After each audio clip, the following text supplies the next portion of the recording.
వచ్చి మనకి వాక్యం.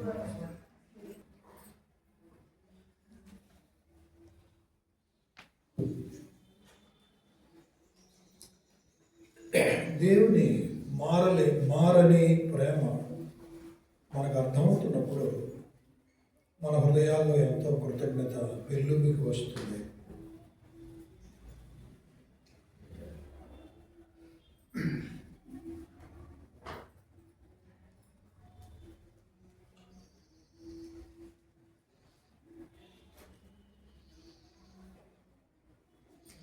ఆ పాటలో ఉన్న ఒక మాట అద్భుతమైన మాట.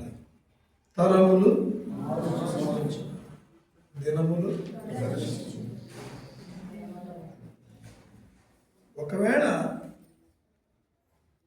దేవుని ప్రేమ అలాంటిది కాకపోతే మనం ఎవరము ఉండేవాళ్ళం కాదు, బ్రతికేవాళ్ళం కాదు. అది ఎప్పుడూ గుర్తుపెట్టుకోవాలి. ఈ రోజున క్రైస్తవ్యంలో ఉన్న సమస్య, మన ఇళ్లలో కానీ మన వ్యక్తిగత జీవితాల్లో కానీ ఉన్న సమస్య ఏంటంటే దేవుని ప్రేమను మర్చిపోతున్నాం. ఆరాధనలో ఉన్నంతసేపు, వాక్యం విన్నంతసేపు ఆశ్చర్యపోతున్నాం, ఆరాధిస్తున్నాం. బయటికి వెళ్ళిన తర్వాత ఆయనతో మనకి ఏ సంబంధం లేదన్నట్టు బ్రతుకుతున్నాం. సంగతి ఏంటంటే we fail to remember the unchanging love of God. దేవుని యొక్క మారని ప్రేమ లోనే మనం బ్రతుకుతున్నాము అన్న సంగతి మర్చిపోతున్నాం. అందుకే మన ప్రవర్తనలో, మన మాటల్లో దేవుడు ఆశించిన ప్రత్యేకత ఏం కనపట్టలేదు. కాబట్టి we need to remember always the unchanging love of God towards us and towards the nation. దేశం పట్ల, నీ పట్ల, నా పట్ల, సంఘం పట్ల మారని దేవుని ప్రేమ, మారని ఆయన మంచితనము ఎప్పుడూ మనం జ్ఞాపకం చేసుకుంటూ ఉంటాం. అప్పుడే మన హృదయాల్లో కృతజ్ఞత ఉంటుంది. లేకపోతే మనము కృతజ్ఞత లేని వాళ్ళం అవుతాం. గత సంవత్సరం నేను ఎక్కువగా ఉపయోగించిన పదం ఏంటంటే, ఎంతమంది గుర్తుందో నాకు తెలియదు, కృతజ్ఞత లేని తనము ఈరోజు మనిషిని లేకపోతే సంఘాన్ని వెంటాడుతూ ఉంది. సంఘం అంటే మనందరమే దేవుని కృపలు అనుభవిస్తున్నారు, కానీ కృతజ్ఞత లేకుండా బ్రతుకుతున్నారు. కృతజ్ఞత అంటే ఏంటంటే సింపుల్, నాకు తెలిసిన డెఫినేషన్ ఏంటంటే gratitude is nothing but obedience to his word. కృతజ్ఞత అంటే ఆయన మాటకు విధేయత చూపడం, అది కృతజ్ఞత, నిజమైన కృతజ్ఞత. కృతజ్ఞత అంటే అర్పణలు మాత్రమే కాదు. కృతజ్ఞత అంటే మనం ఏదో దేవునికి ఇచ్చేవే కాదు, చేసేవే కాదు. ఇన్ అవర్ యాటిట్యూడ్, మన హృదయాల్లో దేవునికి విధేయత చూపడమే నిజమైన కృతజ్ఞత. అయ్యా నువ్వు ఇలా ప్రేమించావు, నేను నిన్ను ప్రేమిస్తాను. అయ్యా నువ్వు నన్ను ఇలా కాపాడావు, నువ్వు చెప్పిన మాట నేను వింటాను. అది కృతజ్ఞత. అర్థమైందా ఆ మాట? మళ్ళా చెప్పనా? The real gratitude you can express in obedience to his word. ఆయన వాక్యానికి నువ్వు విధేయత చూపడం ద్వారానే కృతజ్ఞత చూపగలవు, కానీ కేవలం ఇవ్వడం, చేయడం ద్వారా మాత్రమే కాదు.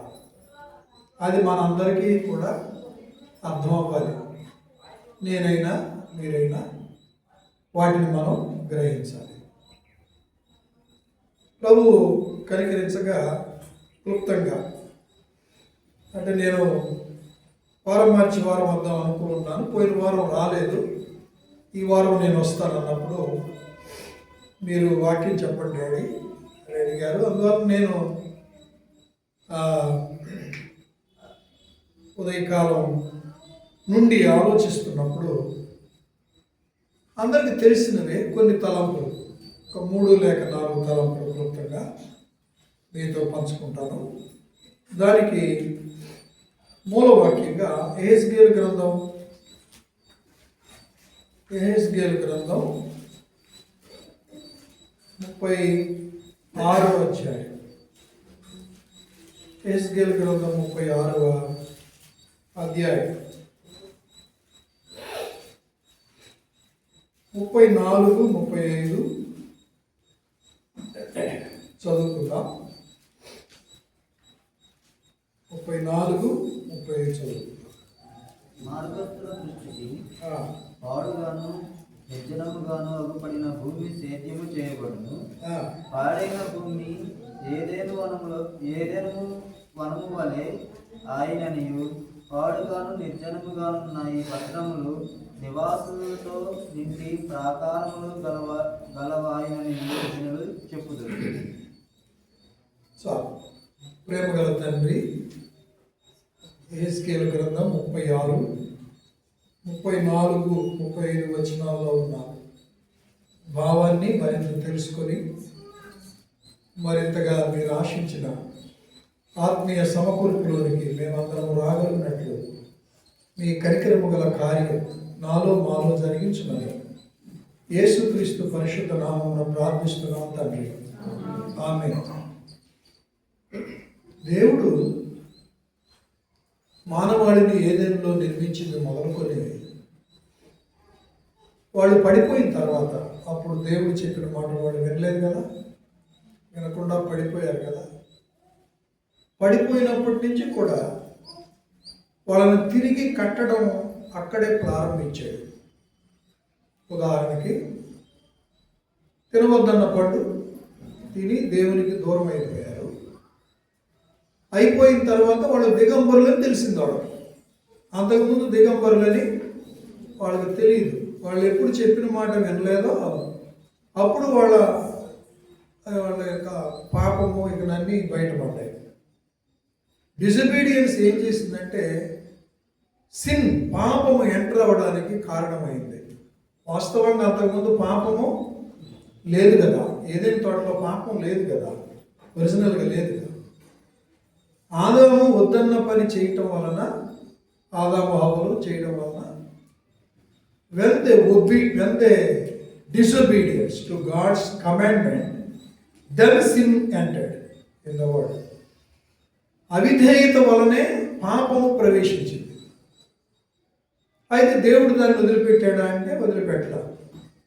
వాళ్ళ దిగంబరత్వాన్ని కప్పడానికి ఏం చేశాడు? ఒక జంతువును వధించి దాని చర్మాన్ని తీసుకొచ్చి వాళ్ళ యొక్క దిగంబరత్వాన్ని కప్పాడు. అంటే ఏం జరిగింది? ఆదిలోనే వారు దేవునితో సంబంధాన్ని పోగొట్టుకున్నప్పుడు ఆ సంబంధాన్ని తిరిగి సమకూరుస్తూ వాళ్ళకి జంతు చర్మాన్ని కప్పి దిగంబరత్వాన్ని కప్పాడు.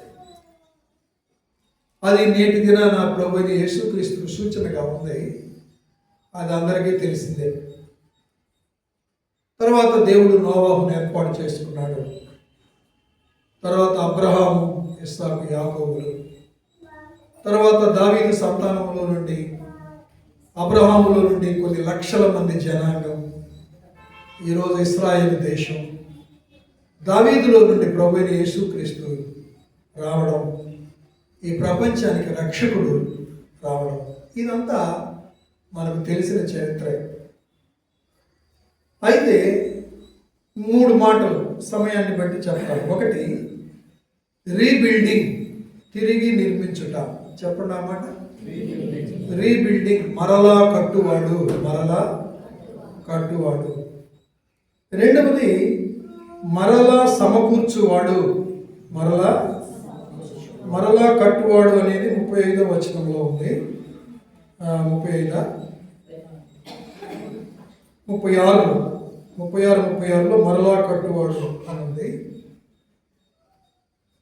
తర్వాత 24వ వచనంలో మరలా సమకూర్చటం, నేను సమకూర్చదను, చెదిరిపోయిన వారిని సమకూర్చదను అని వ్రాయబడింది.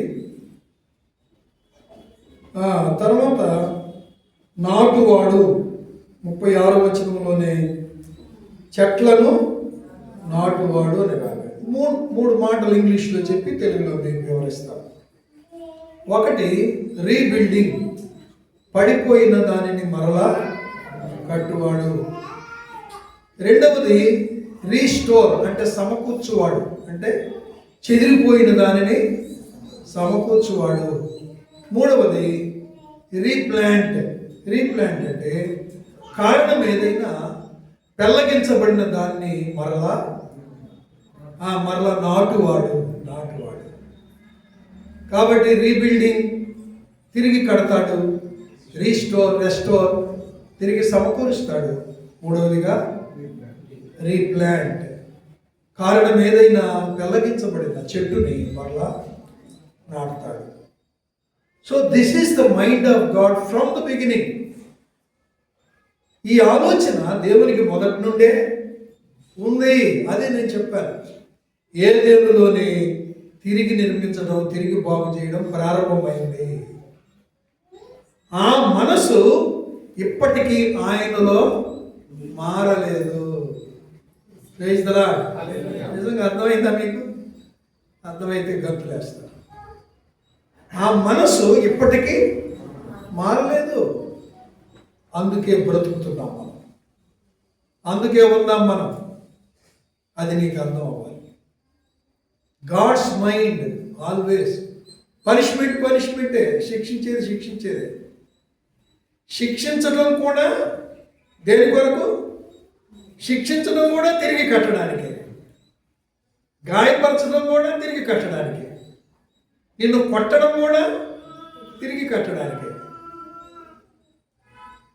నీకు శ్రమలు పంపడం కూడా తిరిగి బాగు చేయడానికి. కాబట్టి దేవుని మనస్సు ఇంకా మారలేదు. ఆయన నీ మీద కోపగించి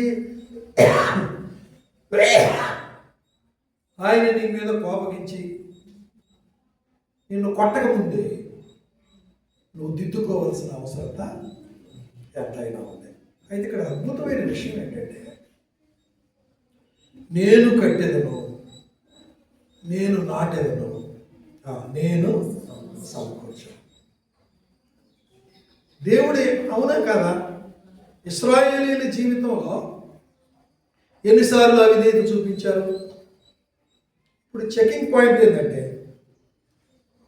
ఒక వ్యక్తి కట్టాలి అంటే తనకి కోఆపరేషన్ ఉండాలి. ఏముండాలి చెప్పండి? అశోకు చెక్క పని చేస్తున్నాడు, ఆయన కింద వాటర్ ఉందమ్మా, ఆయన కింద 10 మంది 20 మంది పని మనుషులు ఉన్నారు. వాళ్ళు ఏం చేయాలి?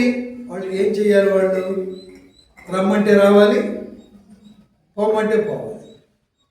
ఈ చెక్క ఇలా కొట్టంటే కొట్టాలి, లేకపోతే పలాంటి కొనుక్కొని రా అంటే కొనుక్కొని రావాలి. చెప్పిన ప్రతిదానికి నాకు కుదరదు అంటున్నారు అనుకోండి. ఈయన మనస్సులో ఉన్నటువంటి ఆ రూపము తీసుకురాగలడా? పని చేయగలడా? చేయలేడు. కాబట్టి there should be cooperation in building. కట్టే విషయంలో సహకారం ఉండాలి. దేవుడు మన సహకారం కూడా కోరుతున్నాడు. ఇది ఎప్పుడు మర్చిపోకూడదు. ఏంటి సహకారం అంటే వెరీ సింపుల్. ప్రతిరోజు వాక్యంలో ఏది నీకు వినబడుతుందో దాని ప్రకారం చేస్తే ఆయన అనుకున్న సంఘం కట్టబడింది. భార్యాభర్తలు ఉన్నారు. భార్యకి ఏం చెప్పాడు తెలుసు మీకు? భార్య అనైనా మళ్ళీ కుటుంబం గురించి ఏం చెప్తాడని గందరగోళం అనమాట.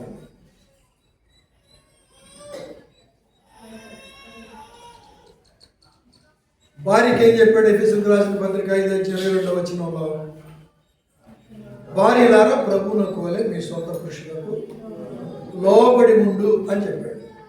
భర్తలకు ఏం చెప్పాడు? భర్తలారా మీ భార్యలను ప్రేమించండి అని చెప్పాడు. ఇప్పుడు వీళ్ళిద్దరూ నెమ్మది కలిగి ఉండాలంటే, నెమ్మదితో కుటుంబాన్ని సాగించుకోవాలంటే దేవుడు చెప్పిన విధిని నెరవేర్చాలి. In other words, to build the family properly ఏం చేయాలి? ఆమెమో లోబడాలి, కష్టమైన నష్టమైన లోబడాలి. ఇబ్బందులు ఇరుకులు ఉంటాయి. కొన్నిసార్లు భర్తకు అన్ని విషయాలు గుర్తుండవు, కొన్ని చేయలేడు. వాటిని అర్థం చేసుకొని లోబడి ఉండాలి. అంతేగాని నువ్వు అట్టాటోడు పెట్టాటోడు, నీకు అసలు మైండ్ లేదు, ఎక్కడ సంగతులు అక్కడే ఉంటాయి, నీకు అసలు తెలివి లేదు, ఏం లేదు, పలానోడు చూడు ఎట్టుంటారు అట్టుంటారు అని చెప్పి భర్తను తిడతా ఉంటే నేను ప్రేమించలేడు. చాలా కష్టం అది. కనుక నువ్వేం చేయాలి? ఓహో, ఈయనకి తెలియదు, నువ్వు మర్చిపోయే గుణం ఉంది, లేకపోతే ఏదో బలహీనత, దాన్ని అర్థం చేసుకొని అట్లా కాదయ్యా ఇట్లా అని చెప్పుకొని లోపడుతూ ఉండాలి. అప్పుడు అందంగా ఉంటుంది. అంతేగాని విసుక్కుంటా ఇసిరేస్తూ ఉంటే అందం కూడా పోతుంది, గందరగోళం ఉంటుంది. అప్పుడు భర్త కూడా ఏం చేయాలి? ఆ భర్తలారా మీ భార్యలను ప్రేమించండి అని రాయబడింది. ప్రేమించనంటే వీళ్ళకి కొంచెం తొందర ఎక్కువ, బలహీన కట్టమని దేవుడే చెప్పాడు కదా. కాబట్టి తొందర ఎక్కువ, తొందరపడి మాట్లాడుతూ ఉంటారు, గందరగోళం అవుతూ ఉంటారు. సరేలే, నువ్వేమనుకోవాలా, దేవుడు చూసుకుంటాడులే, మనకు చెప్పిన వాళ్ళకి అర్థము కాదు, మన మైండ్ వాళ్ళకి అసలు అర్థమయ్యేటప్పటికి తెల్లారింది. కాబట్టి వాళ్ళకి అర్థం చేయడానికి ప్రయత్నం చేసే బదులు మనం మౌనం ఉండడం మంచిది. లేకపోతే ఇంట్లో పనులను దెబ్బతింటాయి అని తెలుసుకొని నీ భార్యను ఏం చేయాలి? నువ్వు ప్రేమించాలి. ఆమె బలహీన ఘట్టమని దేవుడు చెప్పాడు. బలహీన ఘట్టం తొందరపాటో లేకపోతే అపార్థమో ఏదో ఉంటుంది. ప్రేమించడం అంటే ఒక డెఫినేషన్ ఉంది. ఏం చెప్పండి? ప్రేమ దోషములను కప్పును. చెప్పండి అన్నమాట. ప్రేమ, నీ భార్యలో చాలా దోషాలు కనబడుతున్నాయి, అవి నువ్వు చెప్పలేకపోవచ్చు, చెప్పినా తీసుకోకపోవచ్చు. అయినా సరే ఆ దోషములను కప్పే ప్రేమ, సహనం నీ భార్య పట్ల నువ్వు చూపించాల్సిందే. లేకపోతే ఫ్యామిలీ డిస్టర్బ్ అయిపోతుంది. ఫ్యామిలీ డిస్టర్బ్ అయితే అప్పుడు సంఘము డిస్టర్బ్ అయిపోతుంది. కాబట్టి భార్యలారా మీ భర్తలకు లోబడి ఉండుడి. ఆయన అర్థం చేసుకొని, ఆయన బలహీనతలను కూడా అర్థం చేసుకొని నువ్వు లోబడాలి. నీ భార్య బలహీన ఘటమని దేవుడే చెప్పాడు కాబట్టి అర్థం చేసుకుని దోషములను కప్పే ప్రేమ. దోషములు, ఒకరి దోషాలు ఒకరికి అర్థం అవుతాయి.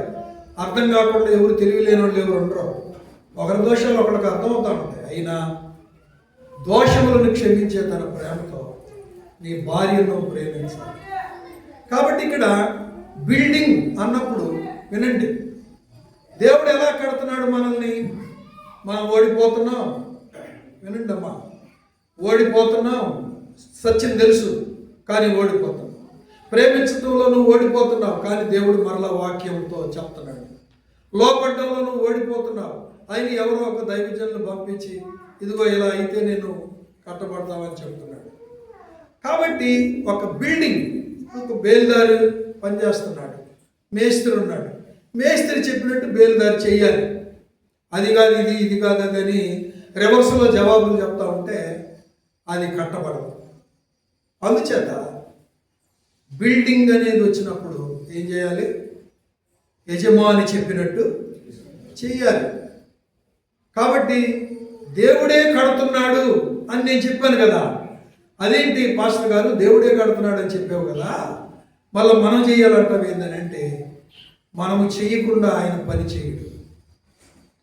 అది నీకు అర్థం అవ్వాలి. నీ ఫ్యామిలీ కట్టబడాలంటే మీరు చేయాలి. అలాగే పిల్లలు కూడా, ఫ్యామిలీలో పిల్లలు కూడా, పిల్లలకి ఎంత జ్ఞానం ఎంత తెలుగున్నా వాళ్ళు, మీరు ఎంత హయ్యర్ స్టడీస్ చదివినా, మీరు ఎంత గొప్పవాళ్ళైనా మీ తల్లిదండ్రులకు లోబడి ఉండాలి. కాబట్టి ఫ్యామిలీ కన్స్ట్రక్షన్ అనేది ఇన్స్ట్రక్షన్ మీద ఆధారపడి ఉంది. If you fail to follow the instruction, construction will be failed. నువ్వు కట్టడానికి పెట్టిన నియమాలు నువ్వు పాటించకుండా ఏమైంది? కన్స్ట్రక్షన్ పడిపోతుంది. కాబట్టి ఇంజనీర్ చెప్పినట్టు కట్టేవాళ్ళు చేయాలి, ఒక కార్పెంటర్ చెప్పినట్టు పనివాళ్ళు చేయాలి, బిల్డింగ్ కట్టబడడానికి అలాగా చేయాలి. కాబట్టి ఎవరి పని వాళ్ళు చేసినప్పుడే కట్టబడుతుంది. అయితే కట్టువాడను నేనే అంటున్నాడు. కట్టువాడను నేనే. ఇప్పుడు ఆయన కడుతున్నాడు, అది మీకు అర్థం అవడానికి నేను ట్రై చేస్తున్నాను. దేవుడే కట్టకపోతే మనమందరం ఇప్పుడు దాకా ఉండేవాళ్ళము కాదు. ఎలా కడుతున్నాడు అంటే చూడండి, ఇక్కడ ఒక వాక్యం. అదేంటంటే 27వ వచనం చూడండి, 26, 27. నూతన హృదయం మీకు ఇచ్చేదను, నూతన స్వభావం మీకు కలుగు చేసేదను, రాతి గుండె మీలో నుండి తీసివేసి మాంసపు గుండెను మీకు ఇచ్చేదను. నా ఆత్మను మీ యందుంచి నా కట్టడలను అనుసరించు వారిని గాను, నా విధులను గైకొను వారిని గాను మిమ్మును చేసేదను.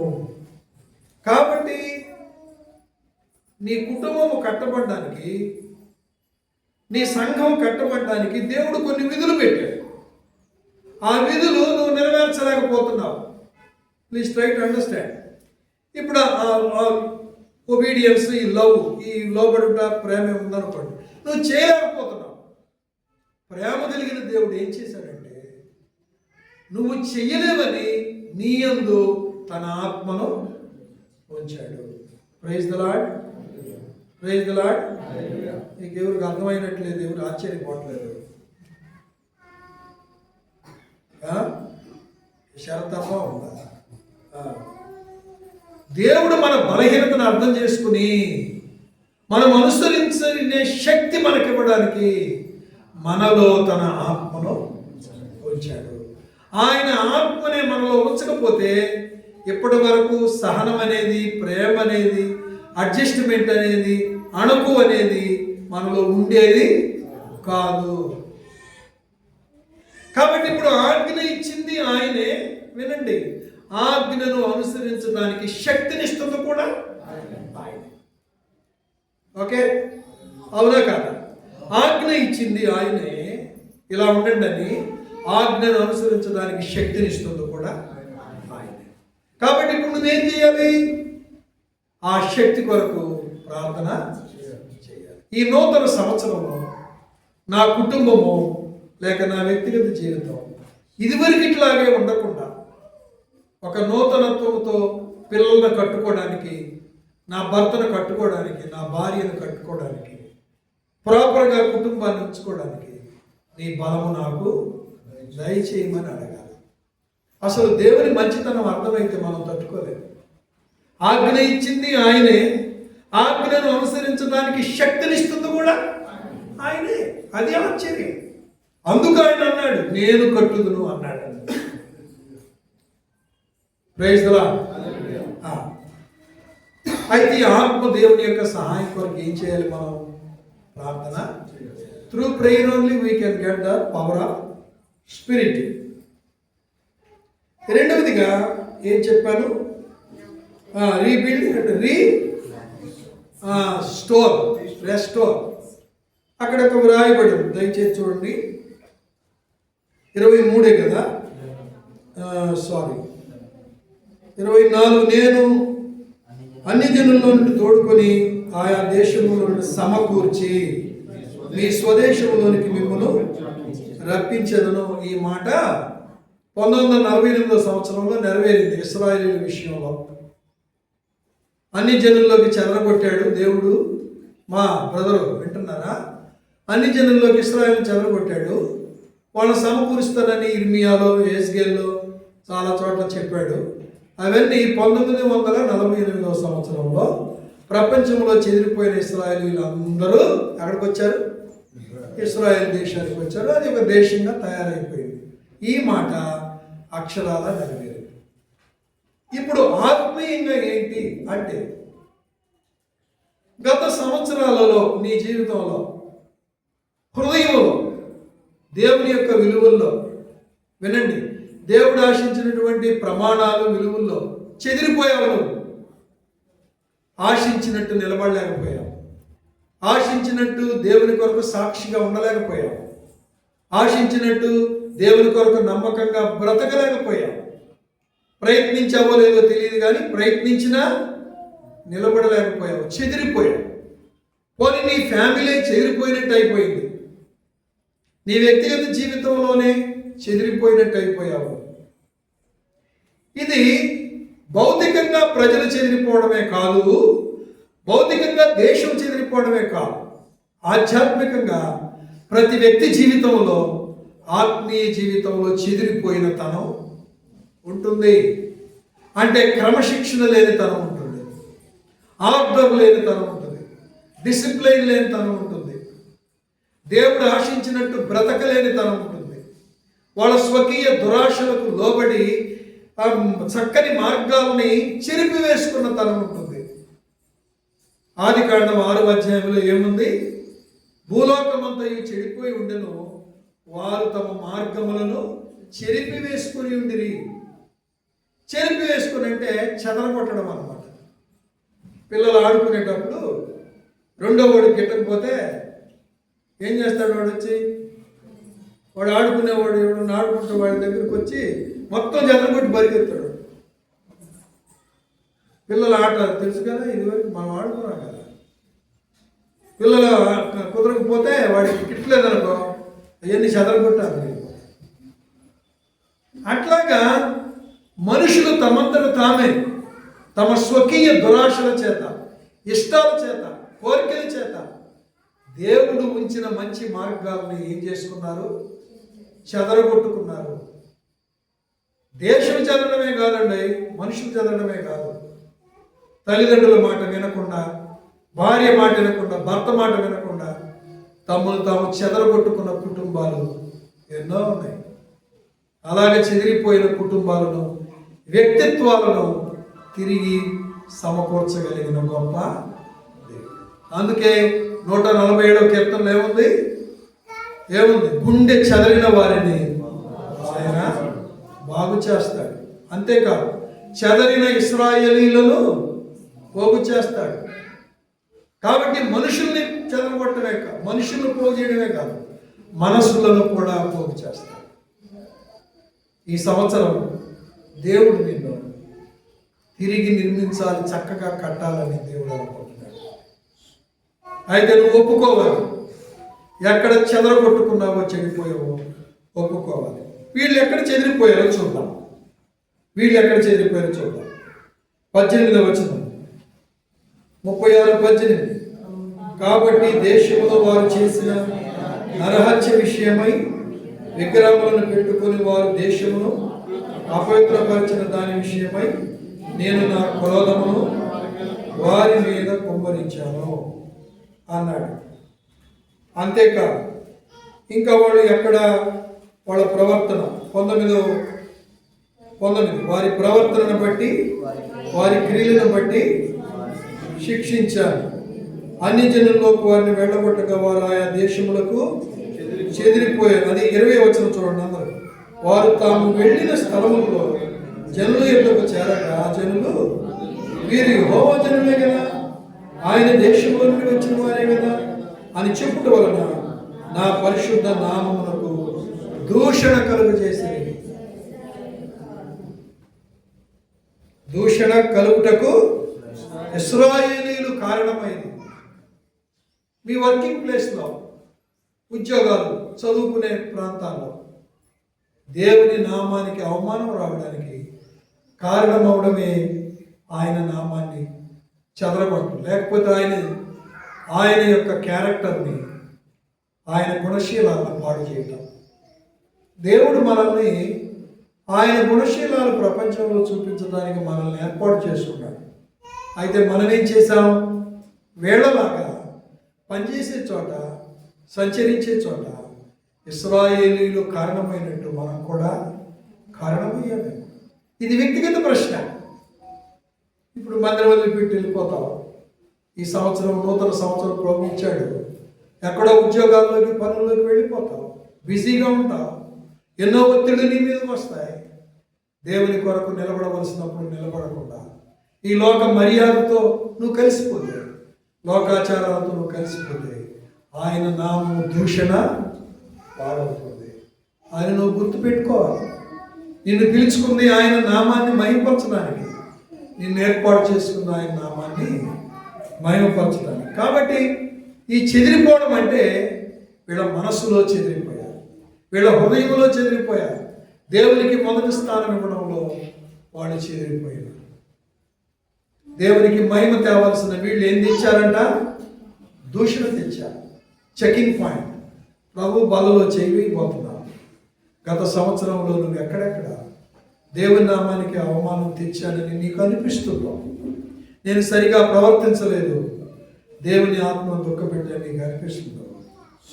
మనస్సాక్షిని చంపుకోకుండా దాన్ని ఒప్పుకొని విడిచిపెడితే ఆయన ఏం చెప్పాడు? నూతన హృదయము మీకు ఇస్తాను, నూతన ఆత్మను మీకు ఇస్తానన్న వాగ్దానం నీ సొంతం అవుతుంది. తద్వారా దేవుడు నిన్ను తిరిగి సమకూరుస్తాడు. వీళ్ళు ఎప్పుడు సమకూర్చబడ్డారంటే వాళ్ళ తప్పులు వాళ్ళకి అర్థమైనప్పుడు, వాళ్ళ శ్రమలో ఉన్నప్పుడు వాళ్ళు దీన ప్రార్థనలు చేశారు, వాళ్ళ పాపాలు ఒప్పుకున్నారు. అప్పుడు దేవుడు వాళ్ళని సమకూర్చాడు. ఎన్నో వచనాలు ఉన్నాయి వాటికి, అయితే వీలు పడదు. కానీ ఈ మూడో మాట కూడా చెప్పి నేను ముగిస్తాను. 36 కదా, 8వ వచనం చూడండి. 8 నుండి చదువుతున్న అందరూ. ఇశ్రాయేలు పర్వతములారా, ఇక కొంతకాలమునకు ఇశ్రాయేలులకు నా జనులు వచ్చేందుకు మీరు చిగురు పెట్టి వారి కొరకు ఫలములు ఫలించు. నేను మీ పక్షంలో ఉన్నాను, నేను మీ తట్టు తిరుగుగా మీరు దున్నబడి నెత్తబడదు. మీ మీద మానవ జాతిని అనగా ఇశ్రాయేలు అందరినీ విస్తరింప చేసింది. పాడైపోయిన పట్టణంలో 11 కూడా చదువు. మీ మీద మనుషులను పశువులను విస్తరింపలేదు, అవి విస్తరించి అభివృద్ధిని పూర్వమున్నట్టు నిన్ను నివాస స్థలముగా చేసి మునుపటి కంటే అధికమైన మేలు నీకు కలుగు చేసి. Praise the Lord. నేనే పూర్వం ఉన్నట్టు, పూర్వ వైభవం, పూర్వ ఫలింపు, పూర్వం ఉన్నటువంటి ఆ సౌందర్యం సంఘానికి, అంటే బిల్డింగ్ కాదు, నీ జీవితానికి. నీ జీవితంలో చేతులారా చెదరగొట్టుకుని మనస్సుని హృదయాన్ని పాడు చేసుకుని చెదిరిపోయిన నీ మనస్తత్వాన్ని, హృదయాన్ని తిరిగి ఆయన బాగు చేయడానికి సిద్ధంగా ఉన్నాడు. నేను మీ పక్షాన ఉన్నాను, మిమ్మల్ని విస్తరింప చేస్తాను, మిమ్మల్ని దానికి అనుబంధమైన ఒక పదం 36వ వచనంలో ఉంది. దాన్ని మనం చూద్దాం. చదవండి అందరూ. అప్పుడు యెహోవానైన నేను పాడైన స్థలములను కట్టువాడని, పాడైపోయిన చెట్లను నాటువాడనని చుట్టూ శేషించిన తెలుసుకోదు. యెహోవానైన నేను. Praise the lord. నాటువాడను చెప్పండి. ఒకటి, పాడైన స్థలములను మరలా కట్టువాడు. 2, చెదిరిపోయిన నిన్ను సమకూరుస్తాడు. 3, నాటువాడు, మరలా నాటువాడు. ఈ పుస్తకం అంతా కూడా రెస్టోరేషనే. ఇర్మియా గ్రంథం అంతా కూడా రెస్టోరేషనే. నాటువాడు అన్నప్పుడు మనం ఈ మాట గుర్తు చేసుకొని ముగించుకుందాం. యెషయా 5 చూద్దాం. నాటడానికి ఏం చేశాడు అది అర్థమైతే సరిపోతుంది మనకి. 5వ అధ్యాయం 2 వచనాలు చదువుదాం అందరూ. నా ప్రియులు గీర్చి పాడెదను వినుడి. యెషయా 5. అతని ద్రాక్ష తోటను బట్టి నాకు ఇష్టుడైన వాని గురించి పాడెదను వినుడి. సత్తువ భూమి గల కొండ మీద నా ప్రియునికి ఒక ద్రాక్ష తోట ఉండెను. ఆయన దాన్ని బాగుగా త్రవ్వి రాళ్లను ఏరి అందులో శ్రేష్టమైన ద్రాక్ష తీగలను నాటించను. నాటించడానికి ముందు ఏం చేశాడు అది మీకు తెలియడానికి చెప్పాను. నాటించడానికి ముందు ఏం చేశాడండి? బాగుగా త్రవ్వి రాళ్లను ఏరి. మన ఆధ్యాత్మిక జీవితాన్ని బాగుగా తవ్వుతున్నాడు పరిశుద్ధాత్మ దేవుడు. లోతైన వాక్యాన్ని ఇవ్వడం వలన ఆయన తవ్వుతున్నాడు. తవ్వడం అంటే లోతైన వాక్యాన్ని మన హృదయంలో పొయ్యడం వలన ఆయన మన హృదయాన్ని తవ్వుతున్నాడు. రాళ్లను ఏరి, ఉండకూడని కలుపు మొక్కలు ఏరి, వేరు లోపలికి పారడానికి అడ్డు వస్తున్న రాళ్ళు, రప్పలు, వాటన్నిటిని తొలగించి నాటాడు. మరలా నాటుతాడు. ఆల్రెడీ నాటాడు. నాటి ఒక మాట అడిగాడు. ఏమని అడిగాడంటే 4వ వచనం, నేను నా ద్రాక్ష తోటకు చేసిన దానికంటే మరి ఏమి దానికి చేయగలను?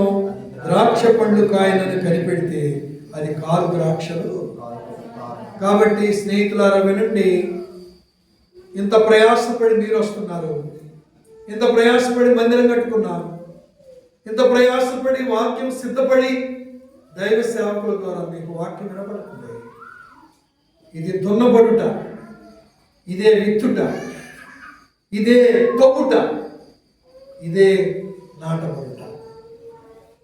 దీన్ని మనం నిర్లక్ష్యం చేస్తే నా జీవితం వల్ల, కుటుంబం వల్ల దేవునికి ఏమి ప్రయోజనం ఉండదు.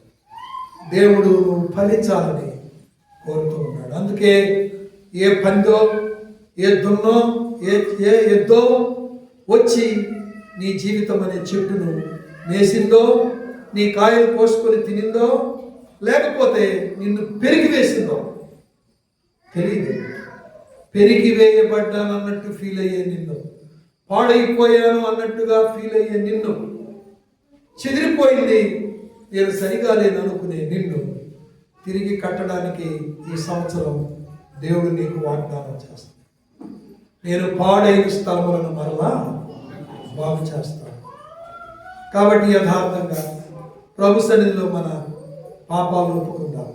సేవకుడు పడే ప్రయాస మీ యొద్దకు దేవుడు పంపించే దైవ సేవకుల ద్వారా ఆ తగ్గుట, ఆ నాటుట అనేది నీవు గ్రహించి హెబ్రీ 13లో ఉన్న ప్రకారంగా వారి మాటకు లోబడి మనం సంఘాన్ని, మన కుటుంబాలని కట్టుకోవలసిన అవసరం ఎంతైనా.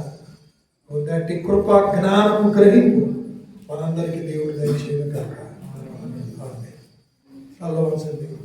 ప్రార్థన చేసుకోండి.